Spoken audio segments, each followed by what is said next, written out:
네, 뉴스 신세계. 오늘도 헬마우스 임경빈 작가와 함께합니다. 어서 오세요. 안녕하세요. 자, 최상목 권한대행이요. 네. 마은혁 즉시 임명하라. 국회의장이 오늘 기자회견했는데요. 우원식 예. 국회의장이 원래는 이제 예정이 없었던 긴급 예. 기자회견을 열었습니다. 국회에서 기자회견을 열고 말씀하신 것처럼 이제 마은혁 헌법재판관 후보자 임명을 미루고 있는 최상목 대통령 예. 권한대행한테 강한 비판을 쏟아냈는데요. 이미 이제 헌법재판소에서 결정을 내놓은 상황이기 예. 때문에 임명을 하는 게 맞는데 별다른 의견도 없이 이유도 없이 그냥 2주째 이거를 이제 시간만 보내고 있다 보니까 예. 그 부분을 국회의장으로서 이제 지적하고 나선 겁니다.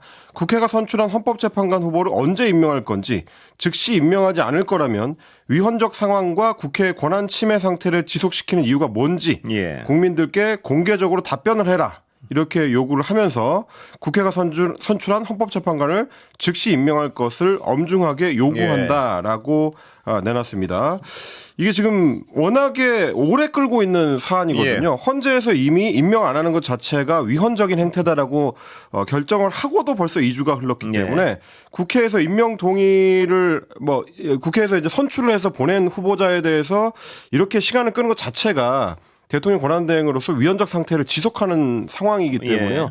국회의장 입장에서 이제 그 부분을 지적하지 않을 수가 없었고, 추가로 대법관 후보자의 경우에도 마찬가지입니다. 국회에서 임명 동의를 통과시킨 지 벌써 80일 가까이 된 대법관 후보자도 임명을 하고 있지 않은데 이유가 뭔지, 그리고 내란 특검 후보자 같은 경우도 이미 상설특검 그렇습니다. 법안에 따라서 국회가 후보자 추천을 해달라고 대통령한테 이제 그 추천 요구서를 보냈는데 그 추천 의뢰도 하지 않고 있는 이유, 이거 다 불법적이고 위헌적인 상황입니다. 이거에 대해서도 좀 밝혀야 된다라고 강하게 질타를 했습니다. 그런데 문제는 말입니다. 아무런 설명이 없어요. 계속 뭉개고 있으면서. 그렇습니다. 그 뒤로도 뭐 설명이 없는 상태고, 상설특검 추천 같은 경우는 아예 언급 자체가 지금 없는 상태이기 때문에 마치 국회에서 아무 일도 없었던 것처럼 구는 거 아니냐. 지금 이제 정치권에서는 그런 비판이 나올 수밖에 없는 건데요. 아시다시피 저희도 몇 번 지적을 드렸습니다만 상설특검법 같은 경우는 이미 가동 중인 현행법이기 때문에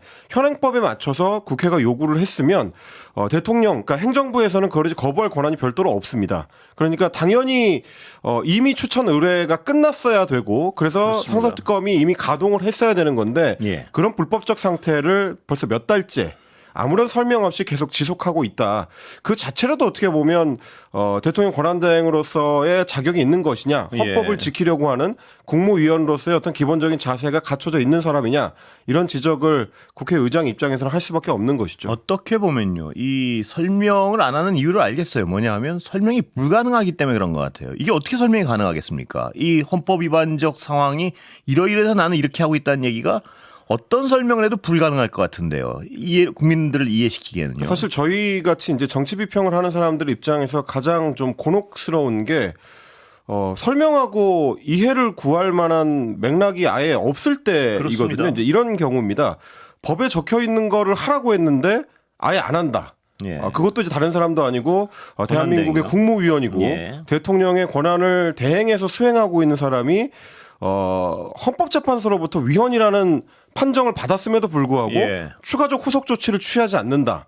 이런 걸 우리 국민들 입장에서 한 번도 생각해 본 적이 없기 때문에요. 87년 헌법이 다시 선 이후에는 이런 상황을 상상해 본 적이 없었기 때문에 그 자체로도 좀 황당한 상황을 계속 겪고 있는 거거든요. 이 태도를 보면 헌법을 지키고 말고는 내가 알아서 할 테니까 좀 잠자코 있어. 뭐 이런 태도예요, 보면. 그렇습니다. 이게 잘못된 신호를 주는 겁니다. 우리나라의 최고 의사결정기구, 행정부 최고 의사결정기구를 이제 대행하고 있는 사람이 헌법을 지키지 않아도 나는 아무런 처벌도 받지 않고 아무런 정치적 부담도 지지 않는다라는 식의 태도를 취하는 것. 그게 벌써 이제 이 정부에서만 해도 몇십 번 계속 반복이 되고 있는데 뭐 대통령부터가 이제 그런 태도를 계속 보여왔었기 때문에요. 습관적이에요. 이걸 이렇게 용인해도 되는 걸까? 이게 그냥 무시해도 되는 걸로 헌법을 방치해도 우리 국가가 유지되는 데 있어서, 공화국 체제를 유지하는 데 있어서 위험이 되지는 않을까라는 걱정들을 좀 하게 됩니다. 그렇습니다. 이 헌법을 이렇게 아랑곳하지 않는다면은 앞으로 이 헌법을 말입니다. 모든 처벌 조항을 자꾸마다 다 둬야 되고. 그러니까요. 그리고 또 결론이 나오면 뭐 2시간 내내 이행해야 된다든가 아주 헌법을 누더기를 만들고 있어요. 이런 행위를 어떻게 방지시킬 것인가 자체가 큰 문제입니다 보면. 그렇습니다. 그야말로 그 자체로 헌법적 위기 상황이 아닌가. 예. 뭐 지켜보는 입장에서는 좀 그런 걱정이 큽니다. 예, 그리고요 또 헌법 말고도 그 법원의 판결이요. 윤석열 피청구인을 풀어주게 된 법원의 판결과 검찰의 결정, 즉시항고 포기. 이거는 뭐 후폭풍이 쉽게 가라앉을 수가 없는 상황이죠 지금. 지금 각계각층에서 이 문제 지적이 나오고 있는데 오늘 같은 경우는 천대엽 법원행정처장이 이 부분을 또 지적을 예. 했습니다. 천대엽 법원행정처장 같은 경우는 이제 대법관이 법원행정처장을 겸임하게 돼 있기 예. 때문에 현직 대법관이기도 합니다. 오늘 국회에 출석을 해서 구속 취소 결정을 법원이 했을 때 검찰이 즉시 항고를 하지 않은 문제 예. 이거에 대해서 질의를 했는데 예. 여기에 대해서 법원을 대표하는 이제 천 처장이 이렇게 답변을 했습니다. 저희는 구속 취소 결정을 내린 재판부의 입장처럼 이 부분에 대해서 즉시 항고를 통해 상급심 판단을 받는 것이 필요하다는 생각을 갖고 있다. 그러니까 애초에 서울중앙지법에서 구속 취소 결정을 할 때도 예. 저희도 어제 지적을 드렸습니다만 그 결정 문헌 내용 안에 포함이 되어 있습니다. 예. 상급심을 통해서 이 내용에 대해서는 확인을 받을 필요가 있다라는 취지의 내용이 들어 있거든요. 예. 그런 취지의 판결문이 있었다고 하면 당연히 검찰에서는 즉시 항고를 했어야 될 텐데 예. 하지 않고 있다라는 점을 이제 천대엽 법원행정처장도 짚은 거고 그러면서 추가로 얘기한 게 뭐냐면 일상적으로 구속이 이루어지고 구속기간 산입이나 불산입 문제가 계속 대두되고 있기 때문에 검찰에서는 이걸 일수로 계산하겠다고 하는 혼란스러운 상황이 계속 지속될 수가 있고 예. 그 혼란을 막으려면 상급심에 가서 결정을 확정을 받아봐야 된다. 예. 이런 이야기를 한 겁니다. 그러니까 검찰이 법원 결정을 수용할 수 없다면 어쨌든 상고를 해가지고 예. 이 결정을 정리를 해줘야 될 텐데 그걸 안 하고 있는 게 법원으로서도 좀 답답한 일이다라는 취지로 좀 들리는 내용이었고요. 예. 그러면서 추가로 뭐라고 했냐면 즉시 항고 기간은 이제 법령상으로는 7일입니다. 예. 그러니까 아직은 아직도 할 시간이 수 있다. 남아 있거든요. 예. 그래서 금요일까지 기일이 남아 있으니까 지금 윤석열 피고인이 구속되어 있지 않은 상태이기 때문에 즉시 항고에 따라서 상고심이 법적 판단을 하는데 특별한 장애가 없다. 예. 그러니까 이제 검찰이 얘기했던 것처럼 인권적 문제가 발생하려면 즉시 항고를 해가지고 여전히 구속된 상태가 지속이 돼야 이제 그게 논란이 될 수 있는데 예. 이미 석방돼서 풀려나와 있는 상태이기 예. 때문에 이 문제를 정리하기 위한 즉시 항고를 할 때는 피고인의 인권 문제가 발생하지 않는다. 예. 그 자체로 굉장히 좀 필요한 일이다라는 예. 취지로 오늘 답변한 겁니다. 검찰은 과연 뭐라고 대답을 할까요? 아직까지는 별다른 답변은 나오지 않고 있는 상태고요. 예. 그리고 심우정 검찰총장은 오늘 국회에 출석하지 않았습니다. 예. 아니 이 어떤 법원도요. 이 설명 가지고는 다 설명이 안 되는 부분이 너무나 많고요. 뭐냐 하면은 그동안 관례간의 법령에 날이라고 써 있지 않습니까? 그렇습니다. 그거에 대해서 그 수십 년간 이루어진 걸 갑자기 대통령 케이스에서 왜 적용을 했는지 이런 비판에 대해서는 대답은 안 돼요. 이 말도. 그러나 그럼에도 불구하고 이 정도 말에서는 검찰은 도대체 즉시 항고를 왜 안 했는지에 대해서 국민에게 설명을 해야 되는 거 아닌가요? 가장 핵심적인 문제는 그거일 것 같고요. 지금 이제 좀 전에 지적해 주신 그 구속 취소 결정이 합당하냐는 문제를 따질 때 뭐 이제 법원 행정처장뿐만이 아니라 어제도 저희가 이제 소개를 해드렸습니다만 여러 소위 말하는 이제 교과서라고 할 수 있는 각종 이 법원 행정 관련 혹은 검찰 행정 관련 실무 주석서들에도 비슷한 내용들이 많이 남아 있습니다. 윤석열 피고인의 측근으로 알려진 이완규 법제처장 이 인물도 사실은 이제 이번 내란 사태와 연관이 있는 건 아니냐라는 의심을 받고 있는 사람이기도 한데 이 이완규 법제처장이 2017년에 집필한 형사소송법 주석서라는 책이 있습니다. 근데 거기에 이제 이 주석의 내용 중에서 구속 기간을 어떻게 산정할 거냐 하는 부분을 다름 아닌 이완구 법제처장이 집필을 했다고 하는데 거기에 이렇게 적혀 있습니다. 구속 기간에 산입하지 않는 기간에 대해서 그러니까 시간으로 규정하지 않고 날로 규정한 것을 유의해야 한다. 그러니까 법령에 날로 써 있지 않느냐. 즉 산입하지 않는 기간은 날수로 계산이 된다라고 정리가 되어 있습니다. 그러니까 이런 주석서뿐만이 아니라 실무 행정을 담당하는 사람들이 참조하는 많은 책들에서 그동안 해왔던 관례 혹은 뭐 행정적인 관행에 따라서 날짜로 계산하는 게 맞다라고 되어 있었는데 이걸 이제 뒤집으려면 지금같이 단숨에 한 번에 윤석열 피고인에 대해서만 적용하는 방식으로 이루어질 게 아니라 조금 더 숙고하는 과정이 필요하지 않겠느냐 이런 그렇습니다. 자연스러운 생각이 들 수밖에 없습니다. 공무원 시험에 정답으로 날로 해야 된다고 나와 있다는 거 아닙니까? 그렇습니다. 정말 앞뒤가 안 맞는데요. 그런데 그럼에도 불구하고요. 검찰은 지금 즉시 항고를 하지 않을 명분이 전혀 없는 것 같은데요. 법원에서 해석까지 이렇게 해놨으면. 뭐 그렇습니다. 그리고 사실 이제 즉시항고의 기간은 금요일까지지만 예. 이 외에도 일반 항고라고 해서 즉시항고하지 않는 나머지 이제 항고 방법들이 또 따로 있거든요. 필요하다면 이건 상급심의 판단을 받아봐야 될 필요가 있다라고 생각이 된다면 당연히 어떤 방식으로든지 이제 항고할 필요가 있는 건데 거기에 대해서도 지금 검찰은 선을 긋고 있기 때문에 그래놓고도 어제 대검에서 내려보낸 공문에 또 따르면 날로 계산. 지금까지 했던 것처럼 구속기간은 날로 산정을 해라. 라고 계속 강조를 하고 있는 상황이거든요. 그러면 일선의 어떤 행정적 혼란 그리고 뭐 피고인 혹은 피의자로서 법원에 출석해야 되는 이 범죄자들 입장에서도 어느 쪽 기준에 맞춰서 나의 어떤 이 방어 논리를 꾸려야 될지 이런 것들도 다 혼란스러울 수밖에 없는 거라서 좀 안타까운 상황이고요. 그래서 지금 민주당에서는 검찰뿐 아니라 법원도 좀 책임을 져야 된다라는 주장을 내놓고 있습니다. 민주당 박균택 의원 같은 경우는 결자 해지가 아니라 해자 결지가 필요하다. 그러니까 풀어준 사람이 다시 잡아 넣어야 된다라는 얘기입니다. 법원 직권으로 다시 잡아 넣어야 된다는 그렇습니다. 말이죠. 예. 이 해당 재판부가 윤석열 피고인에 대한 특혜를 베풀기 위한 의도가 아니었다면 법관이 스스로 법정 구속을 통해서 윤석열의 신병을 다시 확보해야 된다라고 주장을 하고 나섰습니다. 이제 이 주장을 하는 맥락을 살펴봤더니 애초에 이제 인신 구속과 관련해서는 법원의 그 권한이 있는 것이 이제 맞기 때문에 구속영장을 발부하거나 구속영장을 취소할 권한도 있지만 재판을 진행하는 도중에 직권으로 법정 구속을 할 권한도 역시 재판부에서 갖고 있습니다. 그렇다라는 얘기는 꼭 검찰이 구속영장을 재청구하지 않더라도 필요하다고 판단되면 법원에서 이제 구속을 다시 시킬 수도 있다라는 얘기거든요. 특히 이제 윤석열 피고인 같은 경우는 다른 범죄도 아니고 국가에 행할 수 있는 가장 중대한 범죄 내란을 일으킨 그 내란 수괴 혐의를 받고 있는 상황이고 지난번에 이제 구속영장이 발부될 때 법원에서 인정했었던 위험 요소 특히 이제 증거를 인멸할 위험에 여전히 노출돼 있는 상태이기 때문에 그 구속 요건이 지금 해소된 상태가 아니거든요. 그렇다라고 한다면 이 구속이 지난번에 되는 과정에서는 절차적 문제가 있었으니까 구속 취소를 했더라도 여전히 구속할 사유가 유지되는 상태에서는 법원이 직권 구속할 필요가 있는 거 아니냐. 이 부분은 지금 이제 민주당에서도 지적을 하고 있는 겁니다. 자, 즉시 항고를 안 하는 이유에 대한 설명을 내일이라도 좀 들었으면 좋겠습니다. 검찰에서. 근데 설명을 할 수가 있겠습니까, 이게? 뭐 근거가 있어서 설명을 할 거 아닙니까? 이거 참. 자, 군검찰도 이 검찰마다 지금 어떤 국민들을 정말 우리나라의 어떤 법 질서를 정말 이렇게 헝클어놔도 되나 싶은 행위들을 반복하고 있는데요.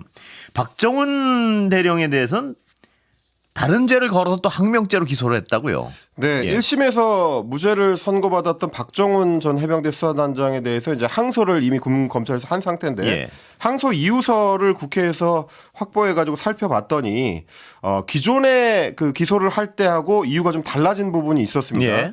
그 전에 기소를 할 때는 박정훈 대령이 해병대 사령관의 명령을 이행하지 않고 여기에 항명했다. 그래서 이제 항명죄다라고 기소를 했던 건데 이번에 바뀐 항소 이유서의 내용을 봤더니 국방부 장관의 명령에 대한 항명을 추가하겠다. 이렇게 되어 있었다고 합니다. 그러니까 이제 이 내용 설명된 내용을 봤더니 원심에서는 국방부 장관의 이첩 보류 명령이 있었던 점을 인정을 하고 있다. 근데 그 명령을 받은 해병대 사령관의 명령에 대해서 박정훈 대령이 이첩 보류를 하지 않았던 명령을 수행하지 않았던 거기 때문에 해병대 사령관은 그런데 이첩 보류를 명령할 권한이 없다. 그래서 무죄다라는 결정이 나왔던 거거든요. 그러면 피고인 박정훈이 국방부 장관으로부터 명령을 받은 해병대 사령관의 명령을 불복종한 거기 때문에 따지자면 국방부 장관의 명령을 불복종한 것이다. 국방부 장관은 이첩 보류 명령을 할 권한이 있기 때문에 이 자체로 항명죄가 성립이 된다. 이런 논리를 짜고 있는 겁니다. 꼼꼼하군요.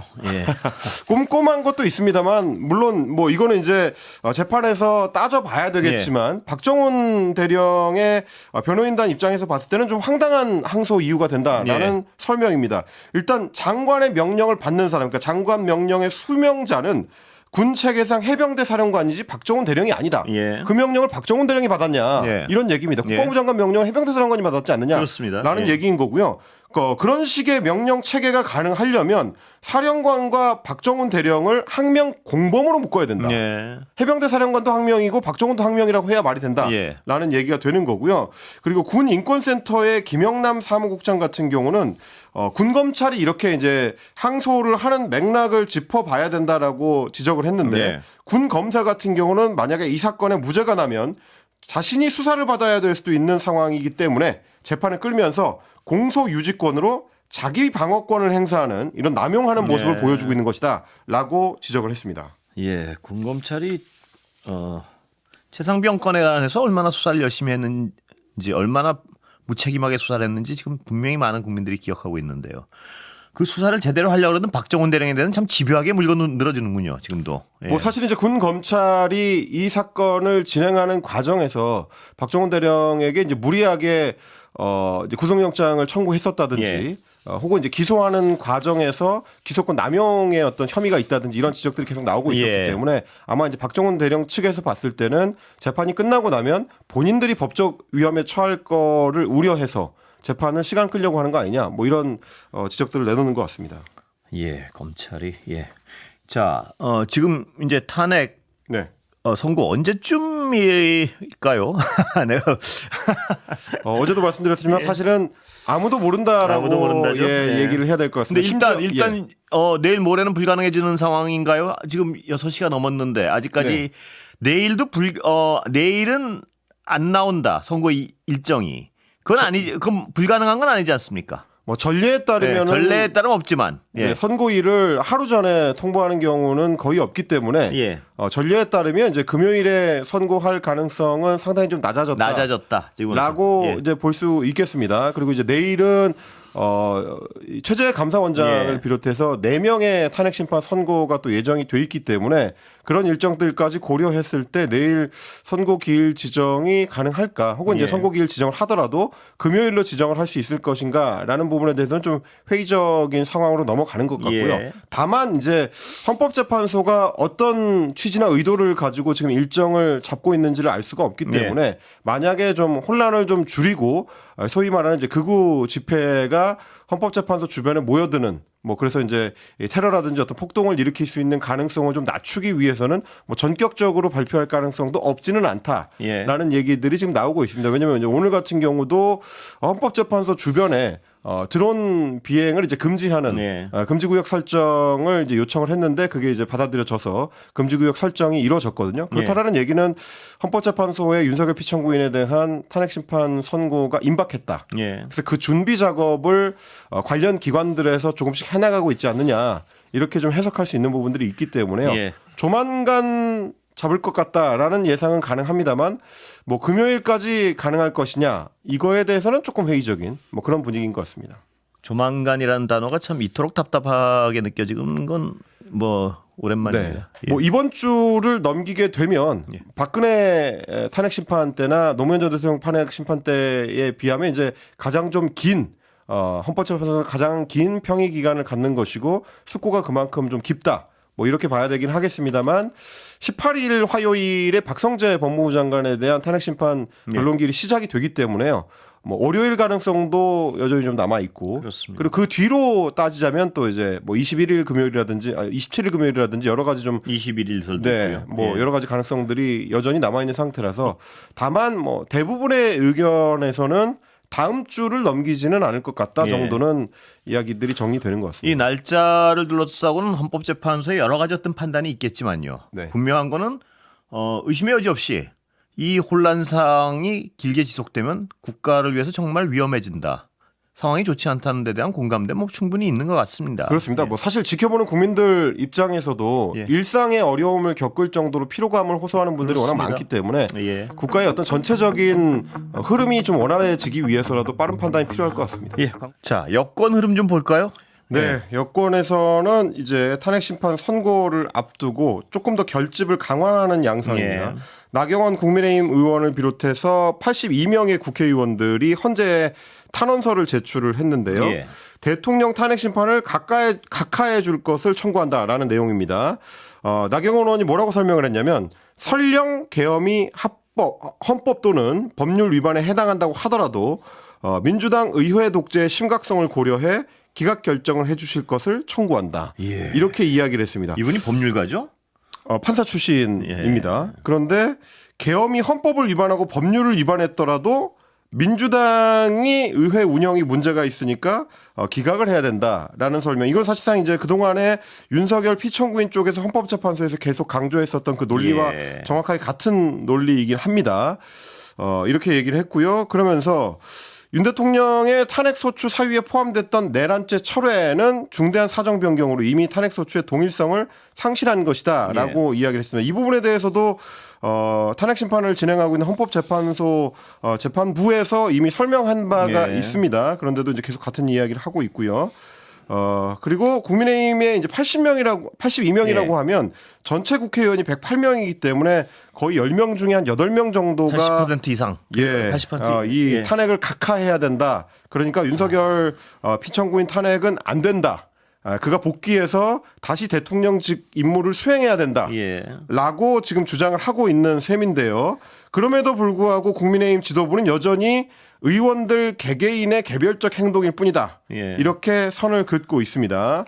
하지만 나경원 의원 같은 경우는 기자들하고 만나서 이야기를 할 때 당 지도부하고 탄원서 제출을 사전에 논의를 했다. 이렇게 이제 이야기를 하고 있습니다. 이 정도 압도적 다수면은 탄핵 반대 당이라고 해도 뭐 전혀 무리가 없겠는데요. 그렇습니다. 그래서 사실 이제 법조계에서는 이런 정도까지 단일 대오를 이뤄서 윤석열 피청구인을 보호하려고 한다면 2010년대에 있었던 통합진보당 사태 당시를 떠올리지 않을 수가 없다. 통진산 사태 때도 나중에 이제 내란 선동죄 유죄를 선고받는 이석기 피고인을 지키기 위해서 통진당이 사실상 당 차원에서 나섰던 게 정당 해산이 되는 데 있어서 결정적인 영향을 미쳤거든요. 그런 비슷한 일이 일어나고 있는 거 아니냐라고 지적하는 법조인들도 있습니다. 자, 윤상현 의원은요. 의원총 사퇴 주장했는데 이건 무슨 말입니까? 어제 국민의힘 의원총회가 열렸는데 그 자리에서 이런 제안을 했다는 겁니다. 민주당의 입법 독재를 막을 수 있는 그리고 항거할 수 있는 유일한 길은 국회 해산이다. 짚자면 우리나라 이제 헌법에는 국회 해산이라는 용어 자체가 등장하지는 않습니다. 솔직히 대통령이 돌아와서 임기 단축 개헌을 한다고 해서 무슨 의미가 있느냐. 똑같은 192석의 거대 야당을 접하면서 어떻게 국힘이 이대로 싸울 수가 있느냐. 그러니까 국회 해산만이 답이다라고 강조를 하면서 적어도 이 시점에서 우리가 국회의원 총사퇴 결의를 하자. 이렇게 제의를 했다는 겁니다. 그러면 국민의힘의 108명의 의원들이 의원직 사퇴를 해서 사실상 국회가 해산되는 상황을 만들자라는 이야기인 건데요. 물론 뭐 108명의 국회의원이 다 총사퇴를 한다고 해서 국회가 해산되는지 여부는 법리를 좀 따져봐야 될 문제이긴 합니다. 왜냐하면 재보궐선거를 하면 되니까요. 그 경우를 좀 생각을 해봐야 되는 거고. 그리고 이제 윤상현 의원이 그렇게 강한 결기를 갖고 있다면 사실은 본인부터 국회의장한테 사임계를 제출하면 됩니다. 뭐 이전에도 이제 여러 국회의원들이 자발적으로 사임계를 제출해서 국회를 떠난 적이 있기 때문에 결기를 보여주겠다라는 생각이 정말로 있다면 본인부터 뭐 그런 솔선수범을 보여주면 조금이라도 국민의힘의 다른 의원들을 움직일 가능성이 있지 않을까라는 생각을 해보는데 다만 당 내에서도 좀 황당하다는 의견들이 많습니다. 김상욱 국민의힘 의원 같은 경우는 오늘 김현정의 뉴스쇼에 출연을 해서 의회주의가 아닌 것 같다라는 의문이 들었다라고 하면서 대통령을 왕으로 보고 있구나. 왕을 지키기 위해서 우리가 투신해야 된다는 말이구나라는 의문이 들었다. 이렇게 지적을 했습니다. 자, 시간은 다 됐는데요. 그 짧게 이재명 대표 야당이요. 권총 암살 제보 접수 이건 무슨 내용인가요? 민주당의 지도부를 포함해서 다수 의원들한테 이제 문자 메시지로 제보가 들어왔다고 하는데 러시아제 권총을 밀수해서 이재명 대표를 암살하려 한다는 계획이 있다. 그러니까 이제 조심해라. 경호에 최선을 다해달라. 민주당이 밝힌 거죠. 이런 제보가 있었다라고 민주당에서 밝혔습니다. 여기까지 듣겠습니다. 임경빈 작가였습니다. 고생했습니다. 고맙습니다.